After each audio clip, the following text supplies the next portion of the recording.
everybody. I'm Tommy Teshima, one of your Start Your Private Practice mentors, and I'm really excited to have one of our star students with us today. So I'm going to let her introduce herself. Hi everyone, my name is Alexia. I am a bilingual speech language pathologist. I am currently in Dallas, and I have, my private practice is called Kiwi Therapy. And you might know Alexia from her really robust social media, Kiwi Therapy. Is it at Kiwi Therapy? It's Kiwi Therapy Us. Because your Instagram page is like supremely awesome. Thank you. Alexia, do you serve adults, kids, or both? So I work with the pediatric population, and I do feeding, and I do like severe or significant delays with language. But in early intervention, it's just general language. With a little bit older children, I just work with that, getting them started with communication. So I do a little bit of AAC as well.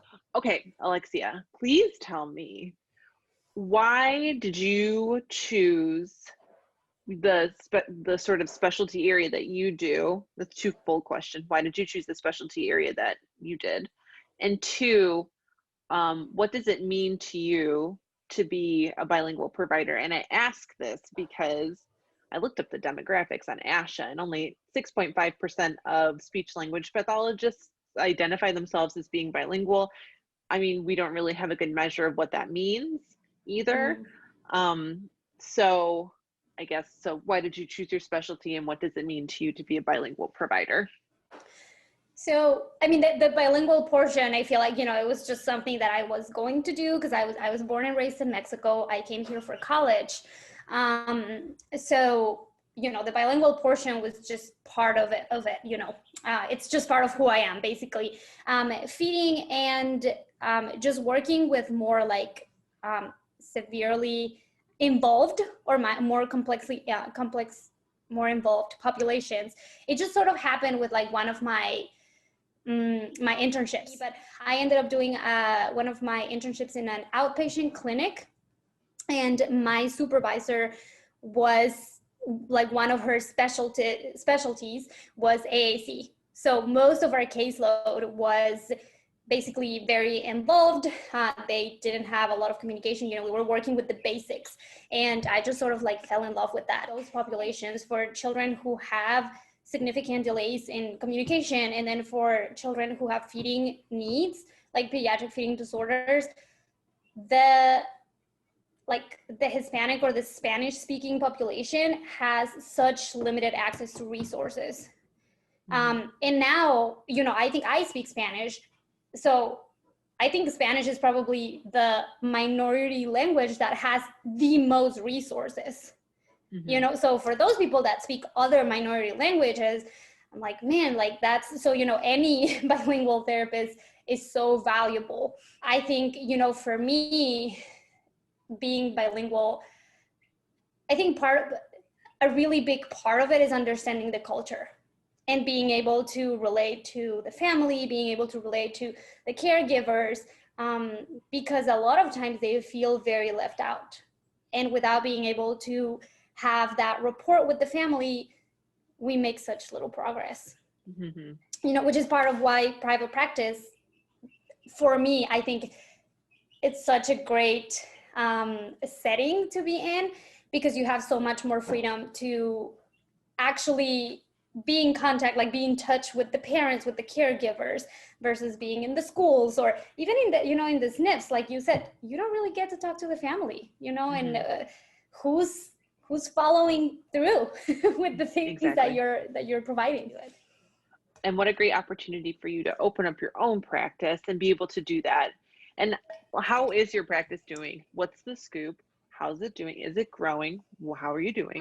So it's been a little slow, but you know what? My husband and I talked about it when I just started it.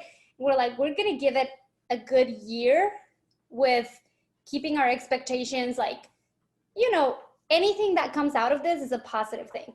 Because first of all, I'm a new mom, with a baby at home, and I do have a part-time job that I do teletherapy for another company.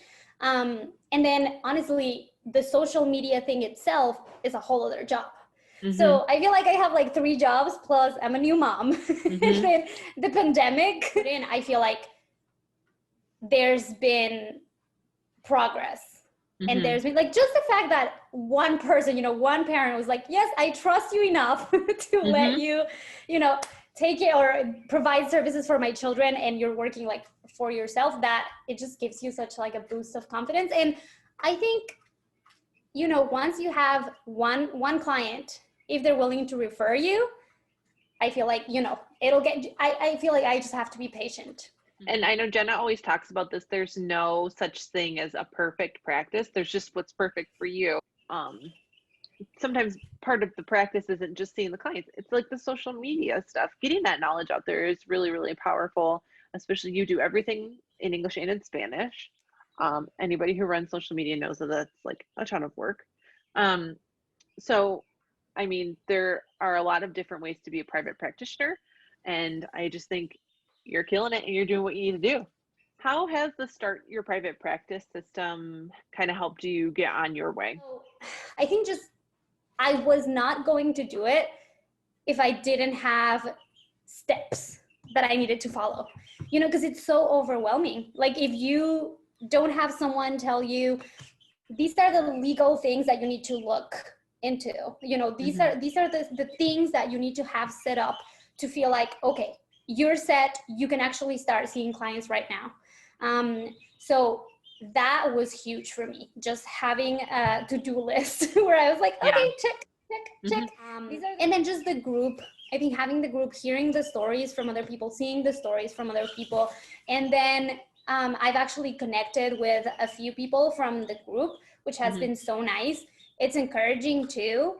Can you tell the people where they can find you, please? So my biggest presence is on Instagram, and the Instagram is Kiwi Therapy Us. And then I do have my, my website, but it's the same thing, kiwitherapyus.com. Well, thank you so much. I appreciate you chatting, and I think you're going to just do awesome things like forever. Thank you so much. So thank you. Thank you.